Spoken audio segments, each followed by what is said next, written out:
ठीक है, ठीक। बिस्मिल्लाहिर्रहमानिर्रहीम। अद-दर्सुल अव्वल, पहला सबक, लफ्ज़ और उसकी अक़साम। ये याद रखिए कि नहवी और सरफ़ी लोग जो है या इल्म अदब, इल्म मानी, इल्म बयान वगैरह में जो बहस होती है, ये सारी बहसें अल्फाज की हैं। इल्म सर्फ़, इल्म नहव, इल्म मानी, इल्म अदब, इल्म बदी, ये इल्म इश्तिक़ाक़, ये सब उलूम में जो है ना अरबी अल्फाज से बहस की जाती है। जैसे इल्म नहव में इस एतबार से अरबी अल्फाज से बहस की जाती है कि चूँकि दुनिया की वाहिद ज़बान एक अरबी है, उसकी स्पेशलिटी ये है कि उसमें आखिरी हर्फ पर जो है ना वो एराब होता है, ज़बर ज़ेर पेश की शक्ल में या वाव अलिफ या की शक्ल में। कभी एराब लफ्ज़ी होता है, कभी एराब तक़दीरी होता है, कभी एराब ज़ाती होता है, कभी एराब सिफ़ती होता है। ज़ाती यानी वाव अलिफ या हरूफ के ज़रिए तब्दीली होती है, कभी सिफ़ती यानी ज़बर ज़ेर पेश के ज़रिए तब्दीली। फिर ये कभी तक़दीरी होता है, कभी जो है वो लफ्ज़ी होता है। ऐसी कभी एराब हालत में होता है कि वो लफ्ज़ हालत रफ़ा में, हालत नसब में, हालत जर में, या कभी जो है महल्लन वो हालत रफ़ा, महल रफ़ा, महल नसब, महल जर में होता है। तो अरबी ज़बान में इस बात को जानना बहुत ज़्यादा ज़रूरी होता है कि लफ्ज़ के आखिरी हर्फ पर हरकत और उसका एराब क्या है, और साथ ही साथ तरतीब लफ्ज़ों की क्या होनी चाहिए। यानी पहले मिसाल के तौर पर मुझे बोलना है कि ज़ैद ने खाना खाया, तो उर्दू में हम पहले ज़ैद लाते हैं, बाद में खाना जो मफ़ूल भी है ऑब्जेक्ट उसको लाते हैं। यानी उर्दू में तरीक़ेकार ये है कि पहले फ़ाइल, फिर मफ़ूल भी, फिर फ़ेल, यानी सब्जेक्ट ऑब्जेक्ट फिर वर्ब, ये तरीक़ेकार है। इंग्लिश में जो है तरीक़ेकार कुछ और होता है। और अरबी ज़बान में लफ्ज़ों की तरतीब क्या होगी, किस लफ्ज़ को पहले आना चाहिए, किस लफ्ज़ को बाद में आना चाहिए। तो ये लफ्ज़ों की तरतीब और लफ्ज़ों पर एराब क्या आना चाहिए, क्योंकि एराब से अरबी ज़बान में मानी में तब्दीली हो जाती है। सब्जेक्ट से ऑब्जेक्ट में कन्वर्ट हो जाएगा अगर एराब में तब्दीली हुई तो जो लफ्ज़ फ़ाइल है वो मफ़ूल भी हो जाएगा, जो लफ्ज़ मफ़ूल भी वो फ़ाइल हो जाएगा। जैसे मिसाल के तौर पर दरबा ज़ैदुन अमरन में आसान मिसाल कि अगर हम ज़ैदुन को ज़ैदुन ना पढ़ें, ज़ैदन पढ़ दें, और अमरन को अमरन ना पढ़ें, अमरुन पढ़ दें, और यूँ कहे ज़रबा ज़ैदन अमरुन, तो कायल की मुराद जो है बदल जाएगी। मिसाल के तौर पर कायल ये कहना चाहता है कि ज़ैद ने मारा अम्र को, ज़ैद के मारने और अम्र के मार खाने को बताना चाहता है। तो इसमें ज़रूरी है कि दरबा ज़ैदुन अमरन ही कहें। अगर इसको दरबा ज़ैदन अमरुन कह देंगे तो माना में तब्दीली हो जाएगी। तो चूँकि अरबी ज़बान में एराब की लफ्ज़ के आखिरी हर्फ में हर हर्फ पर कौन सी हरकत होनी चाहिए, कौन सा एराब होना चाहिए, इसकी बड़ी अहमियत है। तो इसीलिए इल्म नहव जो है यही चीज़ हमें सिखाता है। इल्म नहव यही हमें सिखाता है कि वजह एराब क्या है, लफ्ज़ पर किस हालत में कौन सी हरकत आएगी, कौन सा हर्फ आएगा, एक बात। और चूँकि इस इल्म की बहस अल्फाज से होती है, मानी से नहीं होती है। मंतिकी लोग जो है मानी से बहस करते हैं, इल्म अक़ाइद वाले मानी से बहस करते हैं, ठीक है। लेकिन इल्म नहव सर्फ़ वाले चूँकि अल्फाज से बहस करते हैं, इसलिए इल्म सर्फ़, इल्म नहव जब भी हम पढ़ेंगे तो उसमें लफ्ज़ की बहस को पहले बयान कर दी जाती है। इसीलिए पहले सबक नंबर 1 में लफ्ज़ जो इंसान, लफ्ज़ कहते हैं मा तलफ़्फ़ुज़ बिल इंसान को, इंसान जिसका तलफ़्फ़ुज़ करता है वो लफ्ज़ है, उसकी जो है तफसील बयान करते हुए कहते हैं कि इंसान जो भी आवाज़ मुँह से निकालता है, जो भी इंसान आवाज़ जो भी इंसान के मुँह से निकले वो लफ्ज़ है। अब वो आवाज़ जो है कभी बेमाना आवाज़ें निकलती है, जैसे आदमी नींद में बड़बड़ाता है, और कभी बामाना अल्फाज निकालता है, जैसे ख़िताब करते हुए जब इंसान बोलता है या किसी से कलाम करता है तो वो बामाना अल्फाज होते हैं। बेमाना अल्फाज को मुहम्मल कहते हैं, और जो बामाना अल्फाज होते हैं उसको मौजू कहा जाता है। मौजू या मुस्तामल। मौजू का मतलब होता है जिसको बनाया गया हो किसी माना पर दलालत करने के लिए। मौजू वज़ा से बना है, और वज़ा कहते हैं एक लफ्ज़ को अहले लुगत ने, अहले ज़बान ने किसी ख़ास माना के लिए बना दिया हो। जैसे लफ्ज़ असद अरबी ज़बान में है, तो इसको अरबियों ने लफ्ज़ असद को उस ज़ात के लिए बना दिया है जिसको इंग्लिश में हम लायन कहते हैं, उर्दू में जिसको हम शेर कहते हैं। तो हम ये कहेंगे लफ्ज़ असद मौजू है, यानी इसको बनाया गया है एक ख़ास माना पर दलालत करने के लिए, तो मौजू कहते हैं। या उसको मुस्तामल भी कहते हैं कि इस लफ्ज़ का फ़ुला माना में, फ़ुला मीनिंग में इस वर्ड का इस्तेमाल होता है।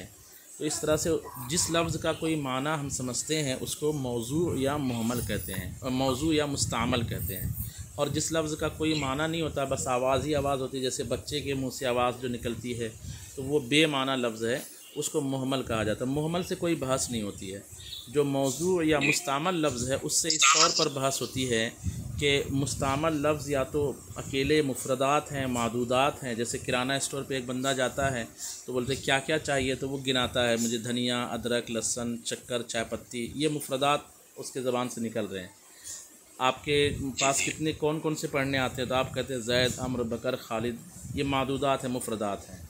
और एक है कि दो लफ्ज़ों से मिल करके हम कुछ अल्फाज का इस्तेमाल करते हैं तो उसको मुरक्कब कहा जाता है। जो अलग अलग तनहा तनहा मादूदात जो अल्फाज होते हैं, अस्माए मादूदात, उसको मुफरद कहते हैं, और वरना उसको मुरक्कब कहते हैं जब दो लफ्ज़ का मजमुआ एक साथ इस्तेमाल हो। मुफरद ही का दूसरा नाम नहवी लोग जो है कलमा या कलीमा रखते हैं। दोनों तलफ़ुज़ है कलमा और कलीमा। उर्दू ज़बान में कलमा ज़्यादा मशहूर है और अरबी ज़बान में कलीमा ज़्यादा मशहूर है। यानी उर्दू ज़बान में लाम के सुकून के साथ इस्तेमाल होता है। जैसे आला हज़रत का शेर है, ज़ियाबुन फ़ी इयाबिन लब पे कलमा दिल में गुस्ताखी, वहाँ कलमा लफ्ज़ है। और अरबी ज़बान में कलिमा भी पहला कलिमा तय्यब इस तरह पढ़ाया जाता है बच्चों को। तो अरबी में जब हम बोलेंगे अरबी एतबार से तो कलिमा बोलेंगे। जैसे काफ़िया में अल कलमतु नहीं है, अल कलिमतु लफ्ज़ुन वज़िया लिमाना मुफ़रदिन। तो खैर कलमा या मुफ़रद दोनों का लगभग मतलब एक ही है, इसमें ज़्यादा कोई फ़र्क नहीं है। हाँ, फ़र्क एक एतबार से यूँ होता है कि मुफ़रद जो है आगे चल के हम पढ़ेंगे कि वाहिद और तस्निया और जमा जो एक किस्म है इसम की, जिसको सिंगुलर प्लूरल से ताबीर करते हैं इंग्लिश में, तो वाहिद को भी मुफ़रद कहा जाता है। यानी मुफ़रद आम है कलमा के माना में भी, और वाहिद जो लफ्ज़ होता है जो एक माना पर दलालत करता है उसको भी मुफ़रद कहा जाता है बास मकामात पर। और मुरक्कब यानी जो दो लफ्ज़ों का मजमुआ है। फिर मुरक्कब लफ्ज़ भी दो तरह के होते हैं। एक मुरक्कब लफ्ज़ जिससे हमें सेंटेंस मुकम्मल समझ में बात आ जाती है, और एक मुरक्कब लफ्ज़ ऐसा है कि उससे पूरे तौर पर हमें बात समझ में नहीं आती है। जैसे दरख्त की लंबाई, ये नामुकम्मल कलाम है। मस्जिद की खूबसूरती नामुकम्मल कलाम है। अच्छी टोपी नामुकम्मल कलाम है। कलनसवतुन जदीदा, नई टोपी, ये नामुकम्मल कलाम है। अब अगर इसको यूँ कहें अल कलनसवतु जदीदतुन, टोपी नई है, तो इसमें एक न्यूज़, एक ख़बर, एक हुक्म मालूम पड़ा, तो ये मुकम्मल कलाम है। तो इस तरह से हम कह सकते हैं कि मुरक्कब दो तरह का होता है। एक वो कि जिसमें बात पूरी समझ में आती है, और एक वो जिसमें बात पूरी समझ में नहीं आती है।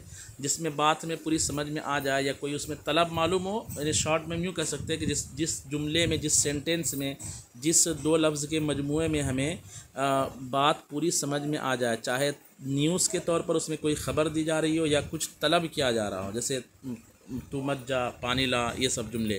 तो ये दोनों तरह के जुमले जो है, ये दोनों तरह के जो अल्फाज होंगे उसको मुरक्कब मुफीद कहेंगे। और जिसमें बात पूरी समझ में नहीं आती है उसको मुरक्कब गैर मुफीद कहते हैं। अब ताबीर जो करते हैं, मुरक्कब मुफीद को दूसरे और भी नाम दिए जाते हैं। मुरक्कब मुफीद को जुमला, मुरक्कब मुफीद को कलाम, ये भी नाम दिया जाता है। जुमला, कलाम, मुरक्कब मुफीद और मुरक्कब ताम, ये सब चारों का मतलब एक ही होता है। और मुरक्कब गैर मुफीद जिसमें बात अधूरी रहती है, जैद की टोपी, मस्जिद की खूबसूरती, इस तरह के अल्फाज, उसको मुरक्कब गैर मुफीद कहते हैं। उसी को मुरक्कब नाक़िस भी कहते हैं, उसी को मुरक्कब नातमाम भी कहते हैं। तो इस तरह ये मिलते जुलते लगभग अल्फाज हैं, सबका मतलब और मफ़हूम एक ही है। तो लफ्ज़ है उसकी दो किस्में, मुहम्मल, मौजू। मुहम्मल से कोई बहस नहीं। मौजू की दो किस्में, मुफरद, मुरक्कब। फिर मुफरद की कोई अभी तकसीम कारी आगे सबक में करेंगे। मुरक्कब में ये है कि मुरक्कब या तो मुफीद होंगे या गैर मुफीद, यानी नाक़िस होंगे, या ताम यानी अधूरा मुरक्कब या पूरा मुरक्कब। तो अधूरा मुरक्कब जो है वो एक किस्म होगी, पूरा मुरक्कब वो एक किस्म होगी। पूरा मुरक्कब जो होता है मुरक्कब ताम, मुरक्कब मुफीद या कलाम, ये उसको जुमला भी कहते हैं। अगरचे जुमला और कलाम में हम बाद में पढ़ेंगे कि थोड़ा बहुत फ़र्क होता है। बाज़ लोगों ने जुमला और कलाम में फ़र्क क्या है उसको इंशाल्लाह हम बाद में समझेंगे। लेकिन अभी यही समझे कि जुमला और कलाम और मुरक्कब मुफीद सबका मतलब एक होता है, जिसमें बात हमें पूरी समझ में आ जाए। तो उसकी जो है ना इस एतबार से दो तकसीम होती है कि अरबी ज़बान में चूँकि कोई भी जुमला जो है ना वो या तो वर्ब से, फ़ेल से शुरू होगा या इस्म से शुरू होगा। जो जुमला सेंटेंस शुरू होगा इस्म लफ्ज़ से उसको जुमला इस्मिया कहेंगे, और जो लफ्ज़ फ़ेल से शुरू होगा उसको फ़ेलिया कहा जाएगा। इस सबक में जुमला इस्मिया को ज़िक्र मेरे हिसाब से नहीं करना चाहिए था, क्योंकि इस्मिया और फ़ेलिया में ये कहा जाता है कि जिस जुमले का पहला जुज़ इस्म हो उसको इस्मिया कहते हैं, जिस जुमले का पहला जुज़ फ़ेल हो उसको फ़ेलिया कहते हैं।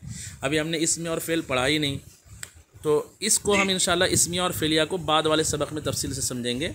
एक और बात जुमले की जो है ना इस एतबार से तकसीम होती है कि अगर जुमला ऐसा है, सेंटेंस इस तरीके से है कि उससे कोई ख़बर, कोई न्यूज़ जो है समझ में आए, तो उसको जुमला ख़बरिया कहेंगे, चूँकि उसमें कोई ख़बर होती है। और कोई भी ख़बर जो है दो चीज़ों का एहतमाल रखती है, जो ख़बर दी गई वो और उसका एक जानिब मुखालिफ, अपोज़िट पहलू। जैसे हम कहेंगे मस्जिद खूबसूरत है, तो इसका एक अपोज़िट पहलू अपने आप मौजूद है, निगेटिव कि मस्जिद खूबसूरत नहीं है। लेकिन कुछ जुमले ऐसे रहते हैं कि उसमें ख़बर नहीं दी जाती है, बल्कि किसी चीज़ को तलब किया जाता है, कुछ अर्ज़ होती है, कुछ पुकार होती है, किसी चीज़ की तमन्ना होती है, किसी चीज़ की आरज़ू होती है। जैसे आप मेरे साथ कब जाएंगे, आपका नाम क्या है, इसमें कोई न्यूज़ नहीं है, इसमें क्वेश्चन है, सवाल है। तो इस तरह से दो जुमले होते हैं, जिसमें कोई न्यूज़ हो, कोई ख़बर हो, उसको जुमला ख़बरिया कहते हैं। और जिसमें इस तरह की चीज़ ना हो, बल्कि कोई डील हो, जैसे मैंने बेचा, मैंने ख़रीदा, निकाह के वक्त कहा कि आपने निकाह कबूल किया, उसने कहा कबूल किया, तो ये ख़बर नहीं है। यानी ऐसा नहीं है कि उसने कोई निकाह पहले कबूल कर चुका है और अभी उसकी ख़बर दे रहा है कि मैं गुज़श्ता पहले निकाह कबूल कर चुका हूँ, तो वो डील कर रहा है। तो डील करना, किसी चीज़ को, डील को डन करना, या कोई किसी चीज़ की तमन्ना करना, काश कि मैं जवान होता, किसी चीज़ की जो है वो उम्मीद करना, हो सकता है कि वो कुरान का हाफिज़ बन गया हो। इस तरह के जो जुमले होते हैं, इसमें कोई न्यूज़ और ख़बर नहीं होती है, ऐसे जुमले को जुमला इंशाइया कहा जाता है। और जिसमें ख़बर होती है उसको जुमला ख़बरिया कहते हैं। तो नहवी लोग इसको इस तरह समझाते हैं कि जुमला ख़बरिया वो है जिसके कहने वाले को सच्चा या झूठा कहा जा सके, या जिसमें सच और झूठ दोनों का एहतिमाल हो। और जुमला इंशाइया में चूँकि न्यूज़ होती ही नहीं है, ख़बर ही नहीं होती, जब ख़बर नहीं है तो उसका अपोजिट न्यूज़ मौजूद नहीं है, पहलू मौजूद नहीं है, इसलिए उसको इंशा कहते हैं। नई बात, वहाँ कोई चीज़ होती है, नई बात, नए सिरे से कोई बात होती है, उसमें तलब वगैरह होती है। तो जुमला ख़बरिया को ये जो तारीफ़ की जाती है जिसके कहने वाले को सच्चा या झूठा कहा जा सके, तो इसका ये मतलब नहीं कि जुमला ख़बरिया में सच और झूठ हमेशा दोनों का एहतिमाल रहेगा, बल्कि जुमला बहैसियत जुमला सच और झूठ का उसमें एहतिमाल रहता है। जैसे हम कहते हैं ज़ैद खड़ा है, या हम कहते हैं अल्लाह एक है, तो इसका एक अपोजिट पहलू मौजूद है, अल्लाह एक नहीं है। ठीक है, इस एतबार से सच और झूठ दोनों का एहतिमाल है। लेकिन जब हम हर जुमला, जो भी सेंटेंस होता है ना, उसके दो पहलू होते हैं, दो किनारे होते हैं। इसको एक बार अच्छे से समझ लीजिए, ताकि ये जो वसवसे आते हैं कि यार जुमला ख़बरिया कहते हैं जिसको सच्चा झूठा कहा जा सके, तो अल्लाह वाहिदुन, अल्लाह एक है, ये भी जुमला ख़बरिया है। इसमें जलालत मुब्तदा, वाहिदुन ख़बर, मुब्तदा ख़बर से मिलकर जुमला इसमें ख़बरिया हुआ। ख़बरिया का मतलब जिसमें सच झूठ का एहतिमाल हो। तो क्या माज़अल्लाह इस जुमले में झूठ का भी एहतिमाल है? ये तो जुमला बिल्कुल सच्चा है, इससे बढ़कर कोई सच्चाई है ही नहीं, इसमें झूठ का इस्तेमाल कैसे हुआ? तो इस सवाल का जवाब इस तरह याद रखिए कि कोई भी कौल जो होता है, कोई भी ख़बर जो होती है, उसके दो जो है पहलू, दो उसके पहलू होते हैं। एक ख़बर देने वाला और एक जिसके बारे में ख़बर दी जाए। या इसको हम यूँ कह सकते हैं कि कोई भी कौल जो होता है उसके दो पहलू होते हैं, एक काइल जो कहने वाला है वो, और एक मक़ूल फ़ीह जिसके बारे में बात बोली जा रही है। जैसे मैंने कहा चाँद बहुत खूबसूरत है, तो मैंने कहा तो मैं इस कौल का काइल हूँ। और किसके बारे में कहा? उस चाँद के बारे में कहा, तो चाँद मक़ूल फ़ी है, चाँद मक़ूल फ़ी है। तो अब मक़ूल फ़ी और काइल, अगर आप मुझे सच्चा समझते हैं और मैंने आपको कहा कि चाँद बहुत खूबसूरत है और मेरी तरफ आपकी तवज्जो चली गई, या चाँद वाकई जो है आसमान में उसकी तरफ आपकी तवज्जो चली गई, तो मालूम है आपको खूबसूरत है। तो अब इस जुमले में सच झूठ का इस्तेमाल नहीं रहेगा। ये जुमला जैसा है वैसा वाक़े के मुताबिक माना जाएगा, या तो सच्चा माना जाएगा या झूठा माना जाएगा। सच और झूठ दोनों का एक साथ इस्तेमाल नहीं रहेगा। कब? जब आपकी तवज्जो जो है ये दो बातों में से, दो हाशियों, दो किनारों, दो पहलुओं, दो जानिबों में से किसी एक तरफ चली जाए। दो जानिब क्या? एक काइल और एक मक़ूल फ़ी। काइल की तरफ तवज्जो चली गई तो भी वो जुमला सिद्क़ व किज़्ब का ऑप्शन नहीं रखेगा। मक़ूल फ़ी की तरफ तवज्जो चली जाए तो भी वो जुमला सिद्क़ व किज़्ब का ऑप्शन नहीं रखेगा, बल्कि उसमें पर्टिकुलर तय हो जाएगा कि ये सच है या झूठ है। तो अब समझिए कि जब हम कहते हैं अल्लाह वाहिदुन, तो अगर हमारी तवज्जो काइल की तरफ जाए कि ये कहने वाला कुरान है या इसको रसूल ने कहा है, तो रसूल और कुरान सच ही बोलता है, हमें मालूम है, तो इसका मतलब ये होगा कि ये जुमला झूठ का इस्तेमाल नहीं रखेगा। और या फिर मक़ूल फ़ी की तरफ हमारी तवज्जो चली जाए कि ये ज़ाते बारी ताला के लिए कहा जा रहा है अल्लाह वाहिदुन, और ज़ाते बारी ताला दलाइल से साबित है, दलाइल अक़लिया नक़लिया से, कि वो एक ही है, उसका कोई शरीक नहीं है। तो अब मक़ूल फ़ी की तरफ तवज्जो गई तो भी वहाँ हम इसका दूसरा ऑप्शन हमारे पास नहीं है, यानी ये जुमला सच ही सच होगा। तो फिर ये क्यों कहा जाता है कि जुमला ख़बरिया वो है कि जिसमें सच और झूठ दोनों का इस्तेमाल होता है? तो इसका फिर वही जवाब होगा घुमा फिरा करके कि सच और झूठ का इस्तेमाल सिर्फ़ इस हैसियत से होता है कि आप वो जुमला बहैसियत तो जुमला ही देखिए कि जब हम कहते हैं अल्लाहु वाहिदुन, तो इसका एक अपोजिट पहलू मौजूद होता है, अल्लाहु लैसा बिवाहिदिन। जब हम कहते हैं ज़ैदुन क़ाइमुन तो इसका एक अपोजिट पहलू मौजूद है, ज़ैदुन लैसा बिक़ाइमिन। तो इस तरह से इस एतबार से जुमला बहैसियत जुमला, चूँकि ख़बर है ना, तो जो ख़बर दी गई वो बात और उसके अपोजिट बात दोनों चूँकि उसका अपने आप पहलू मौजूद हो जाता है। यानी हर ख़बर जो है दो बातों का एहतिमाल है उसके अंदर, सच और झूठ का। लेकिन अगर किसी ने कहा कि फ़लाँ का इंतकाल हो गया और आप देख के आ चुके उसका इंतकाल हो गया, तो अब इसमें सच और झूठ का एहतिमाल नहीं रहेगा, ये बात सच्ची होगी। क्यों? क्योंकि आपने मक़ूल फ़ी की तरफ तवज्जो कर ली, या बोलने वाला एक आलिम साहब है, इमाम साहब है, उसने कहा कि फ़लाँ का इंतकाल हो गया, तो आपने उसको सच मान लिया, तो ये जुमला सच्चा होगा। तो ये बात भी अपनी जगह दुरुस्त है कि जुमला ख़बरिया सच और झूठ दोनों का एहतिमाल रखता है, क्योंकि वो ख़बर है, ख़बर में जो ख़बर दी जाए वो और उसका अपोजिट पहलू मौजूद है, इस एतबार से सच और झूठ का एहतिमाल है। लेकिन जब हमारी तवज्जो काइल की तरफ या मक़ूल फ़ी की तरफ, जिसको हम कहते हैं हाशियतैन या तरफ़ैन जानिबैन, इसकी तरफ हमारी तवज्जो चली जाए, तो फिर वो जुमला सच और झूठ का एहतिमाल नहीं रखेगा, बल्कि अब या तो वो जुमला झूठा होगा या सच्चा होगा।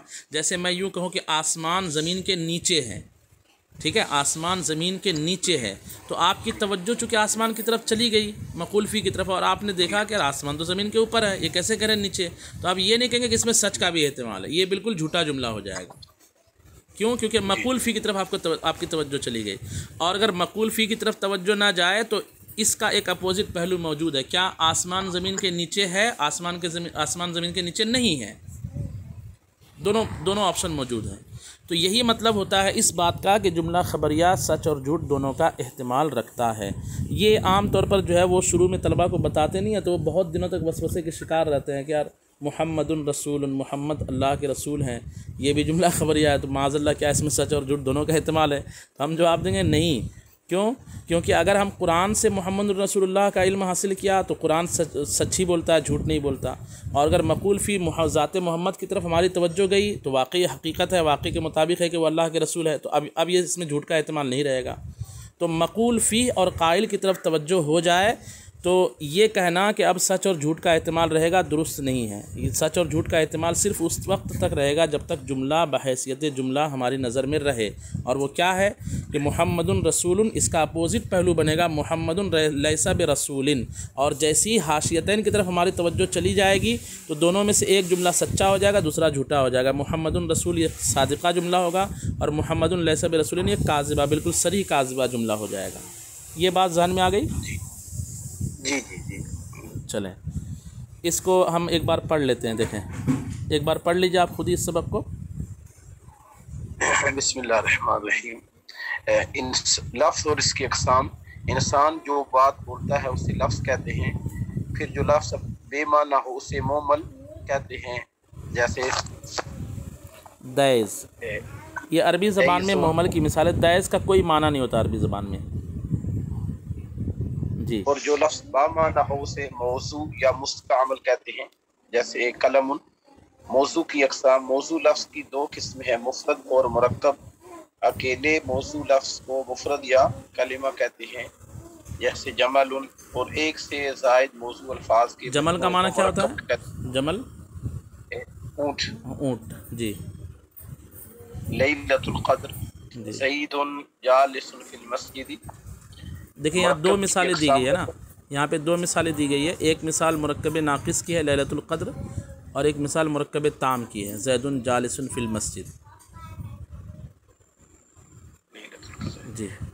जी तो ये कद्र वाली रात, हाँ, तो यानी ये इसमें मुतय्यन नहीं है, तो इस वजह से ये हजूर ये नाक़िस होगा जी। देखें जब मैं कोई बात बोलूँ, कोई भी आपके सामने कोई बात बोले, दो लफ्ज़ तीन लफ्ज़, और आपको लगे कि यार इसमें तो कोई ख़बर है ही नहीं, अभी ख़बर कुछ दी नहीं गई है, बस बात बोली गई। जैसे मैं कहूँ चिड़िया हवा में, बात पूरी हो गई कि नहीं हुई? नहीं। और अगर मैं यूँ कहूँ चिड़िया हवा में उड़ रही है, तो अब जी जी जी। मैं यूँ कहूँ कि मदीना मुनव्वरा, दो लफ्ज़ मैंने बोल दिया, मदीना मुनव्वरा, इसमें कोई ख़बर तलब कुछ मालूम पड़ा आपको?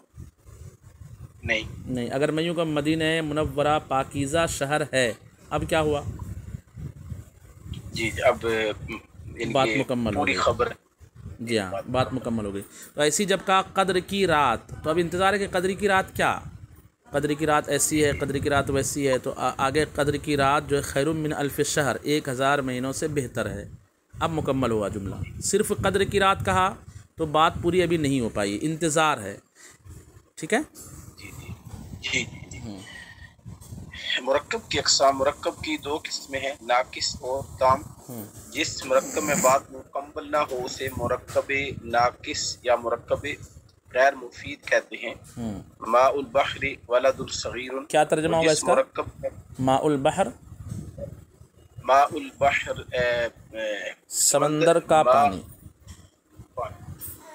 समंदर का पानी। वलदुल सगीरुन छोटा बच्चा। जी।